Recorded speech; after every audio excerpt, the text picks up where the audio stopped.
Hi friends, welcome to my YouTube channel. അപ്പോൾ ഒത്തിരി നാളായി ഞാനൊരു വ്ലോഗ് ഇട്ടിട്ട്.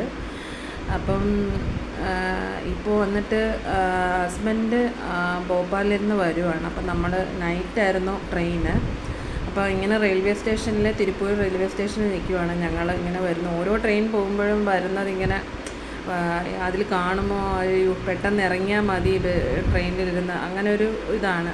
എല്ലാവർക്കും അങ്ങനെ ആയിരിക്കും. ഒരാൾ ദൂരത്ത് പോയി കഴിഞ്ഞാൽ അതിൻ്റെ ഇടയ്ക്ക് ഒരു ഡബിൾ ഡക്കർ ട്രെയിൻ വന്നു. നമ്മൾ ആദ്യമായിട്ടാണ് ഈ ഡബിൾ ഡക്കർ ട്രെയിൻ നമ്മൾ കാണുന്നത് തന്നെ. അപ്പോൾ അതിൻ്റെ വീഡിയോ ഒക്കെ എടുത്തു. പിന്നെ ഇപ്പോൾ ഹസ്ബൻഡ് പോയിട്ട് 9 മാസം ആകുന്നു. പിന്നെ ചില സാഹചര്യങ്ങളും വർക്കിൻ്റെ പ്രഷറും ഒക്കെ കാരണം വരാനൊക്കെ ഒത്തിരി ലേറ്റാവും.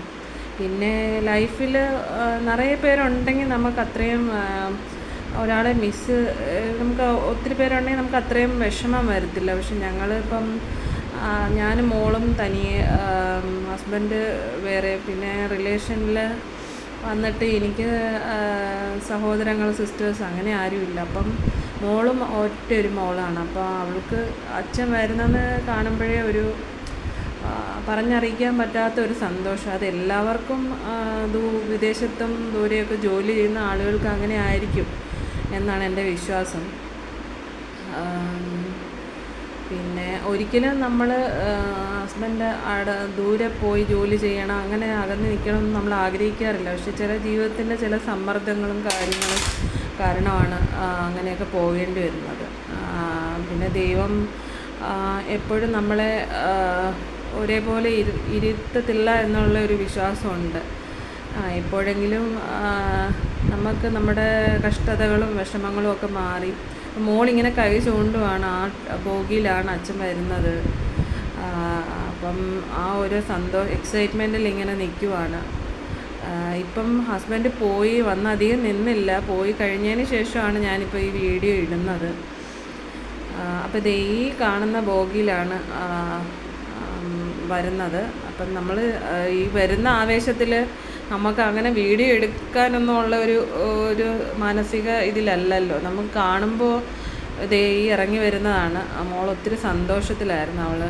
ഞങ്ങളെല്ലാവരും അങ്ങനെ തന്നെയായിരുന്നു. പിന്നെ കൂടെ ട്രെയിനിൽ 2 മലയാളികളെ പരിചയപ്പെട്ടായിരുന്നു. അപ്പോൾ അവർക്ക് 2 ബിരിയാണിയൊക്കെ പാക്ക് ചെയ്ത് കൊടുത്തു വിട്ടു. അത് കഴിഞ്ഞ് ഞങ്ങൾ കോയമ്പത്തൂർ ബസ്സിലാണ് പോയത്. ചുമ്മാ ഒന്ന് ട്രാവൽ ചെയ്തു. ഒരു കടയിൽ കയറി. നമ്മൾ സാമ്പാറും, ഞാനാണെങ്കിൽ സാമ്പാറും ഇഡ്ഡലിയാണ് പറഞ്ഞു. പക്ഷെ അതിനകത്ത് ആദ്യമായിട്ട് കാണുവാണ് സാമ്പാർ ഇഡ്ഡലി ഒഴിച്ചു കൊണ്ടുവന്നത്. പിന്നെ നമുക്കൊന്നും പറയാൻ പറ്റത്തില്ലല്ലോ. നല്ലൊരു വെജിറ്റേറിയൻ ഹോട്ടലായിരുന്നു. പക്ഷേ പ്രതീക്ഷിച്ച അത്ര ടേസ്റ്റ് ഒന്നും വന്നില്ല. ഭയങ്കര പുളിയായിരുന്നു ഇഡ്ഡലി ഒക്കെ. പിന്നെ മോള് മസാല ദോശയാണ് ഓർഡർ ചെയ്തത്.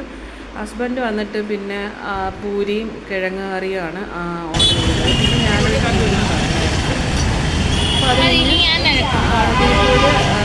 KSRTC ബസ് സ്റ്റാൻഡിന് അടുത്ത് തന്നെ ഒരു ടീ ഷോപ്പുണ്ട്. അത് കോഫിയൊക്കെ കുടിച്ചു. അത് കഴിഞ്ഞ് നമ്മളിങ്ങനെ നടക്കുവാണ് അതിൻ്റെ സ്ട്രീറ്റിൽ കൂടെ. ഞങ്ങൾ ഇവിടുന്ന് വെറുതെ കുറച്ച് സാധനമൊക്കെ നമുക്ക് വീട്ടിൽ, നമ്മുടെ മിക്സിയൊക്കെ ഒന്ന് ഇതായിരുന്നു, ഒത്തിരി വർഷമായിട്ട് അത് കേടായിട്ടൊക്കെ ഇരിക്കുമായിരുന്നു. അപ്പം തിരുപ്പൂർ ലുലു മാളിൽ വന്ന് കോയമ്പത്തൂർ ലുലു മാളിൽ വന്നിട്ട് ഒത്തിരി വില കുറവായിട്ട് നമുക്ക് എടുക്കാൻ പറ്റും. അതുകൊണ്ട് ഞങ്ങൾ അങ്ങനെ വന്നതാണ്. അപ്പോൾ ഇവിടെ വന്നിട്ട് ഞങ്ങൾ ആദ്യമായിട്ടാണ് ഡബിൾ ഈ ബസ്സിലും ഏറ്റവും ഹൈറ്റ് മേലെയുള്ള ബസ്സിൽ കയറുന്നത്. കോയമ്പത്തൂർ ബസ് സ്റ്റാൻഡിൽ നിന്ന് അവിടുന്ന് ഞങ്ങൾ ഈ ബസ്സിലാണ് ഞങ്ങൾ ലുലു മാളിലോട്ട് പോയത്. ഇത് ഏറ്റവും ഹൈറ്റ് വരെ ഡബിൾ ഡക്കർ പോലെയുള്ള ഒരു ബസ്സായിരുന്നു.